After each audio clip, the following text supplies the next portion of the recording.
Terima kasih sudah mau berkunjung di channel kami. Jika Anda suka dengan berita kami, jangan lupa subscribe dan like-nya. Kami pasti akan update berita terbaru. Tes MotoGP 2017 telah usai pada tanggal 12 Maret di sirkuit Losail, Qatar.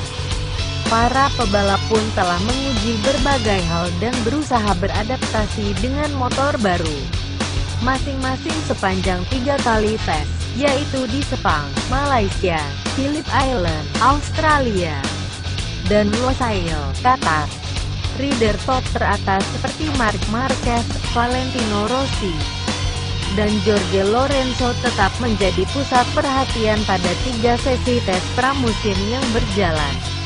Namun, ada satu pebalap yang benar-benar membuat kejutan besar, yaitu Maverick Vinales. Pebalap asal Spanyol itu di luar dugaan mampu tampil brilian sehingga para pebalap lain kesulitan mengimbangi kecepatannya.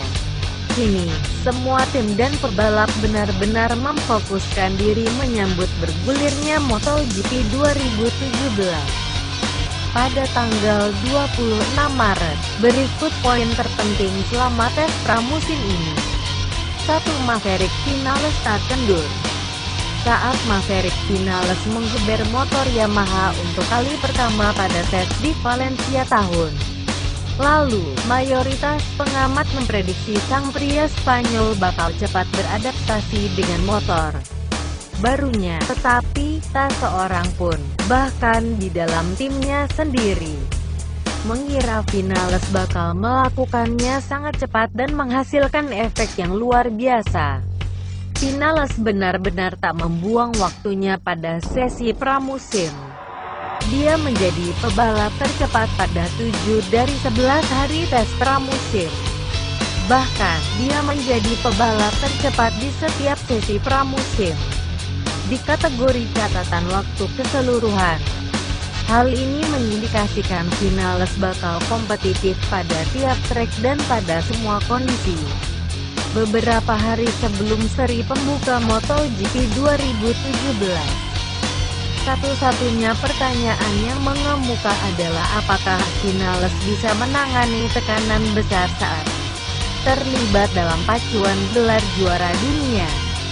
Namun, jika menganalisis performanya sejauh ini, sepertinya tekanan itu tak akan berpengaruh besar terhadap pebalap berusia 22 tahun tersebut.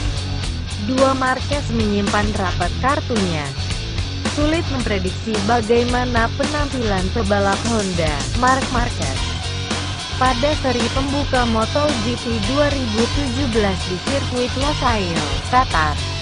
Apalagi, Baby Alien 5 kali terjatuh dalam 3 hari sesi tes pramusim di tempat yang sama. Sang juara MotoGP 2016 mengklaim situasi yang dialaminya lebih baik dibanding pada tahun lalu, juga menjelang balapan di Qatar.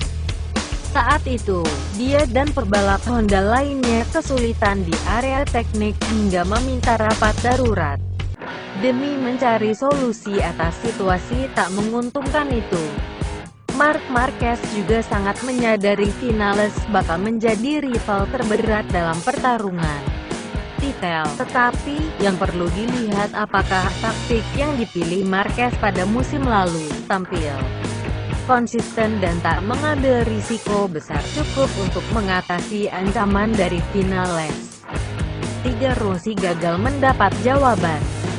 Jika garasi Maverick Vinales dipenuhi aroma optimisme, suasana serupa tak dapat ditemukan di garasi sebelahnya yang ditempati Valentino Rossi. Tedater mengaku belum menemukan performa maksimal dan khawatir menyambut seri pertama di MotoGP Qatar. Rossi dan timnya menunjukkan sinyal buruk di tes di Losail. Pada hari kedua, pria Italia tersebut menjadi pebalap tercepat kedua dan merasa telah menemukan trek yang tepat. Namun, pada hari ketiga mereka menyadari keyakinan itu kemungkinan salah. Rossi terpuruk dan tak tahu apa penyebabnya. Rossi dikenal bukan sebagai pebalap spesialis uji coba. Jadi, tak akan mengejutkan jika 9 hari berselang Rossi bakal melejit di posisi terdepan pada balapan MotoGP Qatar. 4. Ducati abaikan ekspektasi tinggi. Jika Yamaha takjub dengan adaptasi mudah Maverick Vinales dengan motor M1, Ducati menyadari Jorge Lorenzo butuh waktu lebih lama untuk bisa menunjukkan performa terbaiknya dengan motor Desmos Edici. Lorenzo merupakan pebalap fenomenal, tapi dia tetap punya kelemahan dan butuh waktu untuk beradaptasi. Di Qatar contohnya, dia masih berusaha menemukan posisi terbaik di motor sembari mengoperasikan semua peralatan motor. Target kami setelah merekrut Jorge adalah bertarung dalam perebutan juara dunia. Meskipun kini jelas terlihat kami belum siap melakukannya sekarang, kata bos Ducati Gigi D'Alessio pada hari terakhir tes di Qatar. Yang menjadi pertanyaan, seberapa besar kesabaran kedua belah pihak mempertahankan relasi ini? Apakah Lorenzo bakal lama memperkuat Ducati? 5. Pedrosa sang kuda hitam. Setelah mengalami salah satu musim tersulit dalam kariernya di MotoGP pada tahun lalu, Pedrosa terlihat bisa mulai kembali tersenyum. Sejumlah perubahan yang dilakukan teknisi Honda ternyata menghasilkan hal positif pada safety test pramusim. Pergantian kru di garasi, dengan masuknya Giacomo Guidotto sebagai kepala kru dan Setegi Bernau sebagai penasihat, menyuntikkan optimisme baru terhadap Pedrosa. Hal itu juga sudah terlihat di trek. Pedrosa menjadi pebalap kelima tercepat di Sepang, hanya terpaut 0,2 detik dari posisi pertama. Dia kemudian menyudahi tes di Australia dan Qatar di posisi ketiga, yang menggarisbawahi kecepatannya. Sepanjang sesi pramusim, dia juga hanya jatuh sekali.